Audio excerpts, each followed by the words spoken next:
مشرق نیوز کے ناظرین آداب، دن بھر کی اہم خبریں۔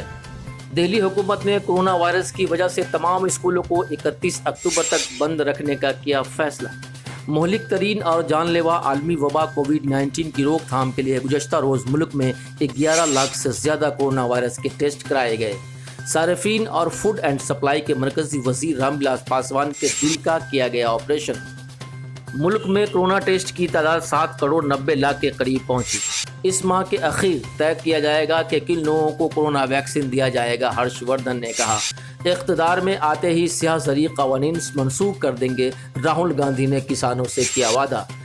ہاتھرس معاملہ، چندر شیکھر آزاد نے متاثرہ کے فیملی سے کی ملاقات۔ پرینکا گاندھی نے کہا سب سے برا برتاؤ ڈی ایم کا تھا، انہیں کون بچا رہا ہے۔ ہاتھرس اجتماعی آبرو ریزی، بی جے پی کارکنان نے الہ آباد یونیورسٹی طلبہ یونین کی لیڈر نیہا یادو کے ساتھ کی شرمناک حرکت، ویڈیو آیا سامنے۔ خبریں تفصیل سے۔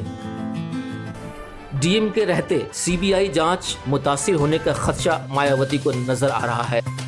لکھنؤ سے یہ خبریں ہیں۔ بہوجن سماج وادی پارٹی بی ایس پی سربراہ مایاوتی نے ہاتھرس معاملے میں موجودہ ڈسٹرکٹ مجسٹریٹ کے رہتے ہوئے سی بی آئی جانچ متاثر ہونے کا خدشہ ظاہر کیا ہے۔ مایاوتی نے اتوار کو کہا ہے کہ ہاتھرس کے ضلع مجسٹریٹ پروین کمار پر متاثرہ کے گھر والوں نے ڈرانے دھمکانے کا الزام ہے، اس کے باوجود حکومت نے اس کے خلاف کوئی کارروائی نہیں کی ہے۔ ایسے میں لوگوں کے من میں خدشہ ہے کہ ڈی ایم کے رہتے ہوئے سی بی آئی جانچ منصفانہ طریقے سے نہیں کی جا سکتی۔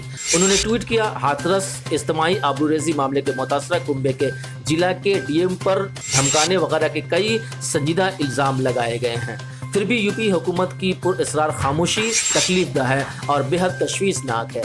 حالانکہ حکومت سی بی آئی جانچ کے لیے راضی ہوئی ہے، لیکن اس ڈی ایم کے وہاں رہتے ہوئے اس معاملے کی منصفانہ جانچ کیسے ہو سکتی ہے؟ لوگ مشکوک ہیں۔